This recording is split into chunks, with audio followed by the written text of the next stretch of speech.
বর্তমান সময় 1974। আমরা একটি লোককে ড্রাইভ করে একটি বাড়ির দিকে আসতে দেখি। সেই বাড়িতে থাকা একটি বাচ্চা মেয়ে কিছু আওয়াজ পেয়ে ঘরের বাহিরে বের হয়। ছোট্ট বাচ্চা মনের আনন্দে সেখানে ছবি তুলছিল। ঠিক তখনই সেই অচেনা লোকটি সেখানে চলে আসে। সে নিজের নাম লং লেগস বলে। সে সেই মেয়েটিকে অলমোস্ট বার্থডে গার্ল বলে, অর্থাৎ হয়তো সেই মেয়েটির জন্মদিন চলে এসেছে। লং লেগস সেই মেয়েটিকে অদ্ভুত কিছু কথা বলে যা সেই মেয়েটি বুঝতে পারছে না, এবং সিনটি সেখানেই কাট হয়ে যায়। লক্ষণীয়, আমরা কিন্তু এখানে সেই লোকটির চেহারা দেখতে পাই না। এই সিনটি একটু মনে রাখবেন, কারণ মুভির লাস্টে এই সিনটি অনেক তথ্য অ্যাড করবে। বর্তমান সময় আমরা কিছু FBI এজেন্টকে একটি স্থানে মিটিং করতে দেখি। খুবই গুরুত্বপূর্ণ একটি ক্রিমিনালকে তারা ধরতে এসেছে। এজন্য তারা দুজনের টিম বানিয়ে ক্রিমিনালটিকে খোঁজা শুরু করে। আমরা মুভির মেইন ক্যারেক্টার লি হার্কার ও তার টিমমেটকে দেখি। লি এর কাছে কেন জানি মনে হয় এই বিল্ডিং এ হয়তো ক্রিমিনালটি লুকিয়ে রয়েছে। তাদের এক্ষুনি বাকি এজেন্টদের ডাকা প্রয়োজন, কিন্তু শুধুমাত্র লি এর মনে হয় বলেই তো আর বাকি এজেন্টদের ডাকা যায় না। এজন্য লি এর টিমমেট সেখানে একবার চেক করতে যায়, কিন্তু আসলে সেখানে সেই ক্রিমিনালটি লুকিয়েছিল।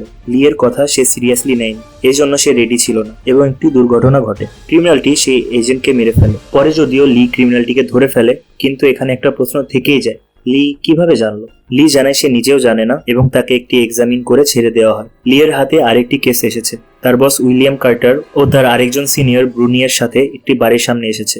আসলে এই বাড়িতে 4 জনের একটি ফ্যামিলি ছিল। পিতা তার 2 মেয়েকে হত্যা করে নিজের ওয়াইফকে 61 বার চাকু দিয়ে আঘাত করেছে এবং পরে নিজে সুসাইড করেছে। আজব ব্যাপার হলো, উইলিয়াম পার্সোনালি লোকটাকে চিনতো।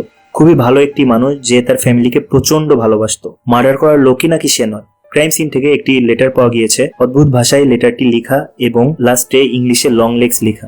শুধু তাই নয়, লাস্ট 30 বছর ধরে এমন আরো 10টি ফ্যামিলির মৃত্যু হয়েছে এবং ক্রাইম সিনে সেম লেটার পাওয়া গিয়েছে যার লাস্টে লং লেগস লেখা ছিল। লি নিজের মতো কেসটির ইনভেস্টিগেট শুরু করে। সে ক্রাইমগুলো তার ডেট হিসাবে সাজায় এবং লক্ষ্য করে প্রতিটা ফ্যামিলি যাদের মার্ডার করা হয়েছে তাদের পরিবারে কোনো ছেলে সন্তান নেই। সবগুলো কন্যা সন্তানের 9 বছর বয়স এবং তাদের সকলেরই জন্মদিন 14 তারিখ। সেটা যে কোনো মাসেরই হতে পারে। এজেন্ট লি কিলিং প্যাটার্নটা বুঝতে শুরু করেছে, কিন্তু স্টিল কনফিউজড, কারণ বাড়িতে ফ্যামিলি মেম্বার ছাড়া দ্বিতীয় কোনো ব্যক্তি প্রবেশ করেনি। তাহলে কে হত্যা করবে? আর যদি কেউ হত্যা নাই করে, তাহলে শুধু শুধু কেউ নিজের ফ্যামিলিকে কেন হত্যা করবে? আর যদি শুধু একটি ফ্যামিলির সাথেই হতো, তাহলে বুঝতাম হয়তো সেই ফ্যামিলির কর্তার মাথা খারাপ হয়ে গিয়েছিল, কিন্তু তাহলে বাকি ফ্যামিলির সাথে এমন কেন হলো? যাই হোক, লি ও তার বস উইলিয়াম একটু ব্রেক নিয়েছিল। উইলিয়াম একটু বেশি ড্রিঙ্কস করে ফেলে, এজন্য লি তাকে তার বাড়িতে পৌঁছে দেয়। লি সেখানে তার ওয়াইফ ও তার মেয়ের সাথে মিট করে এবং পরে জানতে পারে উইলিয়ামের মেয়ের রুবি, তারও সামনে জন্মদিন। লি তারপর বাড়িতে চলে এসেছে, নির্জন একটি জায়গা। সে তার মায়ের সঙ্গে ফোনে কথা বলে এবং আমরা জানতে পারি কয়েক বছর হয়ে গিয়েছে লি তার মায়ের সঙ্গে দেখা করেনি। লি হঠাৎ কাউকে বাইরে লক্ষ্য করে এবং বিষয়টি দেখতে বের হয়। বাইরে সে কাউকে খুঁজে পায় না এবং বুঝতে পারে লোকটি তার ঘরে প্রবেশ করেছে। দ্রুত সে তার ঘরে প্রবেশ করে এবং টেবিলের ওপর একটি লেটার খুঁজে পায়। সেম ভাবে সেই লেটারটিও লেখা হয়েছে, যার শেষে লং লেগস লেখা, অর্থাৎ লং লেগস তার বাড়িতে এসেছিল। কিন্তু কেন? কিছুক্ষণের মধ্যেই লি সেই ভাষাটি ডিকোড করে নেয় এবং বুঝতে পারে সেখানে লেখা রয়েছে, কেসটি ছেড়ে দাও, নয়তো তোমার মাকে হত্যা করা হবে। বেসিক্যালি লং লেগস লি হার্কারকে থ্রেট দিতে এসেছিল। ঠিক সেই সময় লি এর কাছে আরেকটি কল আসে এবং সে জানতে পারে আরো একটি মার্ডার হয়েছে। লি ক্রাইম সিনে পৌঁছায় এবং জানতে পারে মার্ডারটি আরো 1 মাস আগে হয়েছিল। আসলে যেই ফ্যামিলির মার্ডার হয়েছে সেই ফ্যামিলির মেয়ের জন্মদিন উপলক্ষে তারা ঘুরতে যাওয়ার প্ল্যান করেছিল। প্রতিবেশীরা জানতো তারা ঘুরতে গিয়েছে, এজন্য এতদিন কেউ সন্দেহ করেনি। কিন্তু এখন যখন লাশটা পচে গন্ধ বের হয়েছে, তখন সবাই বুঝতে পেরেছে এই মার্ডারের প্যাটার্নটিও সেম। পিতা তার ওয়াইফ এবং সন্তানকে হত্যা করেছে এবং সেই লেটারটিও সেখানে পাওয়া যায়। লি উইলিয়ামকে জানায় সেই লেটারগুলো ডিকোড করে ফেলেছে। পুরনো নিউজ আর্টিকেল ঘাটাঘাটি করে সে কিছু ভয়ানক তথ্য পায়। লং লেগ সেই ফ্যামিলিকেই মারছে যাদের কন্যা সন্তানের বয়স 9 বছর ও তাদের জন্ম তারিখ 14। এবং লি আরো জানতে পেরেছে লং লেগ জন্মদিনের আগের 8 দিন ও জন্মদিনের পরের 8 দিনের মধ্যেই মার্ডারগুলো করছে। লি যখন সবগুলো ডেট একসাথে জোড়া দিয়েছে, তখন সেই একটি ত্রিভুজ লক্ষ্য করে, যেটা একটি শয়তানের প্রতীক। লি বলতে চায় যে এখানে কোনো স্যাটানিক রিচুয়াল করা হচ্ছে, কিন্তু উইলিয়াম তো এগুলো বিশ্বাস করছে না। এজন্য লি উদাহরণস্বরূপ ক্যামেরা ফ্যামিলির কথা বলে। সেই ফ্যামিলির একজন সার্ভাইভার রয়েছে, ক্যারি অ্যানি। সে সেদিন স্কুলে গিয়েছিল, এজন্য সে বেঁচে গিয়েছিল। এখন সে একটা মেন্টাল অ্যাসাইলেমে ভর্তি। সম্ভবত তার সাথে কথা বললে কিছু জানা যাবে। তারা প্রথমে ক্যারি অ্যানির ফার্ম হাউসে যায়, যেখানে মার্ডারটি হয়েছিল। অনেক খোঁজাখুঁজির পর তারা একটি পুতুল পায়, যেটা হুবহু ক্যারি অ্যানির মতোই দেখতে। তারা পুতুলের মধ্যে একটি মেটাল বল পায়। লক্ষণীয়, মেটাল বলের মধ্য থেকে একটি নির্দিষ্ট ফ্রিকোয়েন্সিতে আওয়াজ বের হচ্ছে। সম্ভবত এই সাউন্ডের জন্যই মানুষ হ্যালুসিনেট করে এবং তারপর নিজের ফ্যামিলিদের হত্যা করে। তারপরে লি এবং উইলিয়াম চলে যায় ক্যারিয়ানির সঙ্গে দেখা করতে। ডাক্তার সেখানে তাদের জানায় ক্যারিয়ানি এতদিন আনকনশিয়াস ছিল, কিন্তু গতকাল একজন ভিজিটর তার সঙ্গে দেখা করতে আসে এবং তারপর সে পুরোপুরি সুস্থ হয়ে গিয়েছে। ডক্টর তো এটাকে মিরাকেল মনে করছে, কিন্তু লি বুঝতে পারে কিছু তো একটা ঝামেলা রয়েছে। লি তখন জানতে চায় যে কে ক্যারিয়ানির সঙ্গে দেখা করতে এসেছিল। তখন ডক্টর তাকে রেজিস্টার বুক দেখায় এবং আজব ব্যাপার হলো সে সেখানে নিজের নাম লক্ষ্য করে, অর্থাৎ যে সেখানে এসেছিল সে লি হারকারের নামটি নিয়ে এসেছিল। যদিও সেখানে কোনো সিসিটিভি ফুটেজের ব্যবস্থা ছিল না, এজন্য তারা জানতেও পারে না আসলে কে এসেছিল। লি ছোট্ট ক্যারিয়ানির সঙ্গে দেখা করে এবং তার কাছে জানতে চায় সেদিন আসলেই কি হয়েছিল। ক্যারিয়ানি তখন বলে যে তার মা সবসময় মনে করত ক্যারিয়ানি সঠিক সময় জন্ম নেয়নি, কিন্তু তার বাবা তাকে অনেক ভালোবাসতো, এজন্যই নাকি সে সবাইকে হত্যা করেছিল। মানে এমন কিছু কথা বলছে যার কোনো সেন্সই নেই। লি তখন জানতে চায় ক্যারিয়ানির সঙ্গে গতকাল কে দেখা করতে এসেছিল। ক্যারিয়ানি তখন জানায় যে এসেছিল তাকে তার অনেক পছন্দ হয়েছে, সে আবারও তার সঙ্গে দেখা করতে চায়। সে যদি ক্যারিয়ানিকে বলে ছাদ থেকে লাফ দিতে বা লিকে এখনই গলা টিপে হত্যা করতে, তাহলে সে সেটাই করবে। লি ভেবেছিল হয়তো ক্যারিয়ানির সঙ্গে কথা বলে সে কেসটি সলভ করতে পারবে, কিন্তু এটা তো আরো বেশি জটিল হয়ে যাচ্ছে। লি লাস্টে একটি কোশ্চেন করে যে তোমার কি মনে আছে যে তোমার বাসায় একটা পুতুল এসেছিল? ক্যারিয়ানি জানায় যে না, আমার তো মনে নেই, কিন্তু তোমার কি মনে আছে? ওয়েট, লিয়ের কেন কোনো পুতুলের কথা মনে থাকবে? তার কাছে কি আদৌ কোনো পুতুল এসেছিল? যাই হোক, কেসটা সম্পূর্ণ ঘুরে গিয়েছে। লিয়ের বস এখন লিয়ের উপরেই সন্দেহ করছে। সে লিকে সরাসরি বলে তুমি আসার আগে এই কেসটা এক জায়গায় থেমে গিয়েছিল, কিন্তু তুমি আসার পর সাডেনলি এত ইনফরমেশন কোথা থেকে আসছে। এজন্য উইলিয়াম লিয়ের পুরনো ফাইল রিওপেন করে এবং কিছু গুরুত্বপূর্ণ তথ্য জানতে পারে। আজ থেকে অনেক বছর আগে, লিয়ের নবম জন্মদিনের একদিন আগে অর্থাৎ 13 তারিখ, লিয়ের মা একটি পুলিশ কমপ্লেইন জানিয়েছিল যে তার বাসায় একজন অপরিচিত লোক এসেছে যে তাদের জ্বালাতন করছে।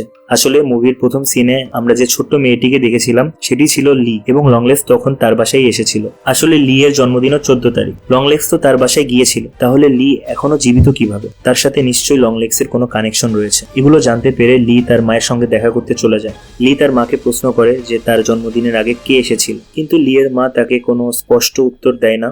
সে কিছু অদ্ভুত কথা বলে। সে বলে বাচ্চাদের জন্য নাকি এই দুনিয়াটা অনেক নিষ্ঠুর, সব বাচ্চারা নাকি বড় হওয়ার জন্য অ্যালাউড না। লি বড় হয়েছে কারণ তাকে অ্যালাউ করা হয়েছে।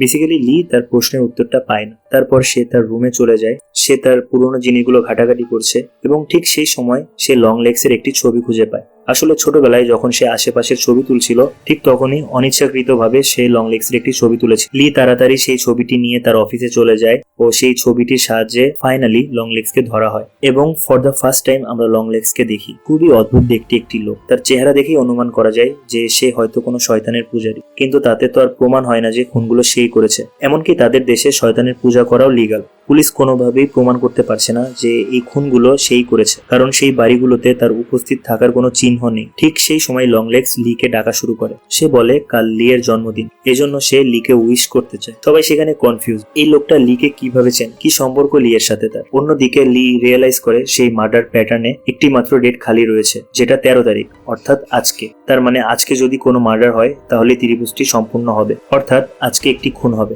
কিন্তু লংলেক্স তো সেখানে বন্দী, তাহলে সে খুনগুলো কিভাবে করবে? লিয়ের বুঝতে দেরি হয় না যে লংলেক্স একা নয়, এই খুনগুলো করতে তাকে আরো একজন হেল্প করে। আজকে আরো একটা খুন হতে যাচ্ছে। লিকে জানতেই হবে লংলেক্সের সাথীকে, নয়তো সে খুন আটকাতে পারবে না। লি লংলেক্সের সামনে চলে যায়। লংলেক্স তখন বলতে থাকে সবকিছু শেষ হয়ে যাবে। সে এতদিন ধরে ধার্মিক মানুষদের হত্যা করে এসেছে। তারা নাকি চার্চের ড্রেস পরে সেই পরিবারগুলোতে পুতুল দিয়ে আসতো। সেই পুতুলগুলো লংলেক্স কালো জাদু করে বানাতো, যার প্রভাবে এসে সেই বাড়ির কর্তা এই খুনগুলো করতো। এজন্যই সেই বাড়িগুলোতে কোনো ফোর্স এন্ট্রি চিহ্ন পাওয়া যায়নি। লংলেক্স বলতে থাকে সে স্বাধীন। এখান থেকে বের হওয়ার পর সে তার পিতার ডানাই করে উঠবে। লংলেক্স আরো বলে লিয়ের যদি আরো কিছু জানার থাকে তাহলে সে তার মায়ের কাছে গিয়ে শুনতে পারে। এবং তারপর লংলেক্স শয়তানের জয় হোক বলে সেই টেবিলে নিজের মাথা হাঁটতে থাকে। তার মাথা মুখ ভেঙে রক্ত পড়তে থাকে এবং সে সেখানেই মারা যায়। তারপর এজেন্ট লি ব্রুনোর সঙ্গে চলে যায় তার মায়ের বাড়িতে। অনেক প্রশ্নের উত্তর চাই তার, কিন্তু লি লক্ষ্য করে তার মা এজেন্ট ব্রুনোকে হত্যা করে ফেলেছে। লি তার মাকে গান পয়েন্টে নিয়ে নেয় ও বলে লংলেক্স মারা গিয়েছে। তখন লিয়ের মা তার সামনে থাকা একটি পুতুল, যেটা হুবহু লিয়ের মতো দেখতে, তার মাথায় গুলি মেরে উড়িয়ে দেয় এবং আমরা লক্ষ্য করি লিয়ের মাথা থেকে এক ধরনের কালো ধোঁয়া বের হয়। অর্থাৎ এতদিন লি শয়তানের কবলে ছিল, সে আজ মুক্ত হলো। হয়তো এজন্যই লিয়ের আচরণগুলো এত অদ্ভুত। লিয়ের পুরনো কিছু কথা মনে এসে যায়। আসলে লংলেক্স তার বাড়িতে সেই পুতুল নিয়ে এসেছিল, কিন্তু তার মা বিশ্বাস করেনি যে এটা চার্চের উপহার। বাকি কথা আমরা লিয়ের মায়ের মুখ থেকেই শুনি। লংলেক্স লিয়ের মাকে ধরে নেয় ও তাকে থ্রেট করতে থাকে যে সে লিকে হত্যা করে ফেলবে। নিজের মেয়েকে বাঁচাতে বাধ্য হয়ে সে লংলেক্সকে সাহায্য করা শুরু করে। লংলেক্স লিয়ের বাসার বেসমেন্টেই থাকা শুরু করে, যেটা লি এতদিন জানতো না। লংলেক্স সেই পুতুলগুলো বানাতো এবং লিয়ের মা চার্চের একজন নান সেজে সেই বাড়িগুলোতে পুতুল পৌঁছে দিত। বাকি কাজটা সেই পুতুলই করত। এটাই ছিল তাদের কন্ট্রাক্ট। লিয়ের মা এত বছর ধরে এই কাজগুলো করছিল শুধুমাত্র লিকে বাঁচাতে, কিন্তু এতদিন শয়তানের সাথে কাজ করতে করতে তার মায়ের মনের উপরেও শয়তানের প্রভাব এসে গিয়েছে। লিয়ের ঘুম ভাঙে, যেন মনে হচ্ছে সে জাস্ট নিজের কন্ট্রোলে এসেছে। আসলে পুরো সিনেমা জুড়ে সে নিজের ফুল কন্ট্রোলেই ছিল না, এজন্যই তার আচরণ ওরকম অদ্ভুত ছিল। লিয়ের কাছে একটা কল আসে এবং সে জানতে পারে উইলিয়ামের মেয়ের আজ জন্মদিন, অর্থাৎ তাদের পরিবারের খুন হলে শয়তানের সিম্বলটি পরিপূর্ণ হবে। লি আর দেরি করে না, সাথে সাথে উইলিয়ামের বাসায় চলে যায় তাকে সাবধান করতে। কিন্তু সেখানে আগে থেকেই তার মা পুতুল নিয়ে উপস্থিত ছিল। পুতুলটি তার কাজ করা শুরু করে ফেলেছে। উইলিয়াম ও তার ওয়াইফ অদ্ভুত আচরণ করছে। উইলিয়াম তারপর তার ওয়াইফকে কিচেনে নিয়ে গিয়ে হত্যা করে ফেলে এবং সে যখন রুবিকে হত্যা করতে আসে তখন লি তাকে গুলি করে হত্যা করে ফেলে। লি এর মা অনেক বছর ধরে এই কাজগুলো করছে এবং ভবিষ্যতেও এমনই করে যাবে, কারণ শয়তানের সাথে তার কন্ট্রাক্ট এখনো শেষ হয়নি। আর এ কারণে উপায় না থাকায় লি তার মাকে মেরে ফেলে। লাস্টে সে যখন সেই পুতুলটিকে গুলি করতে যায় সে কিন্তু আর তা করতে পারে না, আর মুভিটি এখানেই শেষ হয়ে যায়। তো আজকের মতো এখানেই ভিডিওটি শেষ করছি এবং আপনাদের কাছে আমার রিকোয়েস্ট থাকবে যে যদি ভিডিওটি ভালো লাগে তাহলে লাইক করবেন, আর যদি ভালো না লাগে, ভিডিওর কোন পার্টটি আপনাদের ভালো লাগেনি তা আমাকে কমেন্ট করে জানাবেন। আমি তা সংশোধন করার চেষ্টা করব। আর আমাকে সাপোর্ট করতে চাইলে চ্যানেলটিকে অবশ্যই সাবস্ক্রাইব করবেন।